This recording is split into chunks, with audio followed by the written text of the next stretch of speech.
جی السلام علیکم۔ وعلیکم السلام۔ سر اپنا انٹروڈکشن کروائیے گا، آپ اسٹڈی بھی کر رہے ہیں تو ذرا بتائیے گا کہ آپ لاہور میں اسپیشلی سندھ سے آئے ہیں، تو آپ کے آنے کا مقصد اور یہ ایران اور سعودی اس میں یو ایس اے اور اسرائیل کی جو وار ہے اس کو آپ کیسے دیکھتے ہیں؟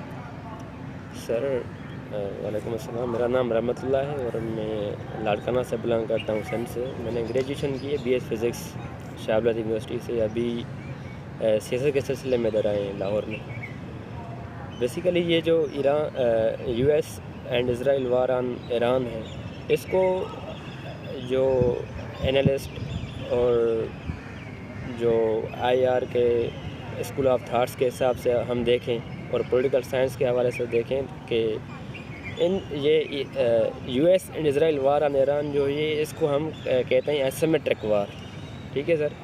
ایسیمیٹرک وار میں کیا ہوتا ہے، ایک جو گروپ ہوتا ہے یا ایک اپوننٹ ہوتا ہے وہ زیادہ پاورفل ہوتا ہے آپ کہہ لیجیے، جس طرح شیر اور ہرنی، ان دونوں کی جنگ۔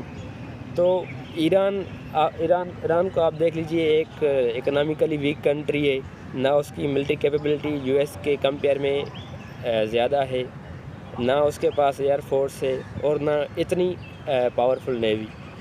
اس کے برعکس ایران اپنی ملٹری پہ جو خرچ کرتا ہے، ملٹری کیپیبلٹیز پہ، اس کی 20 سے 26 بلین ڈالرز وہ خرچ ہوتا ہے۔ اس کے برعکس آپ دیکھ لیجیے یو ایس کی ایکسپینڈیچرس۔ یو ایس اپنی ملٹری کیپیبلٹیز کے اوپر 997 جو ہے billion dollars, U S billion dollars وہ خرچ کرتا ہے۔ کہ آپ دیکھ لیجیے اتنے بڑے ڈفرینس میں ایران یو ایس سے ڈائریکٹلی کنفرنٹ نہیں کر سکتا۔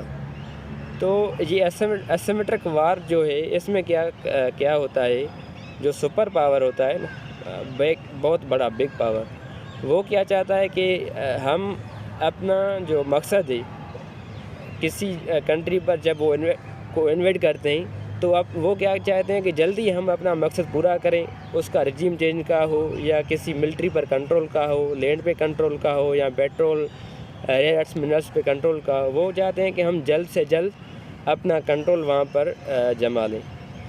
اور جو لوور پاور ہوتا ہے، ایک سمال پاور ہوتا ہے، وہ کیا چاہتا ہے کہ ہم اس کے ساتھ ڈائریکٹ جنگ نہیں کر سکتے، کیونکہ اس کے پاس زیادہ ایڈوانس ملٹری نہیں ہوتی ہے، اس کے پاس اتنے اکنامک ریسورسز نہیں ہوتا ہے کہ جلدی کوئی ایسا بم یا کوئی ایسی ویپن ایجاد کر کے اس کا مقابلہ کرے۔ وہ کیا کرتے ہیں، اس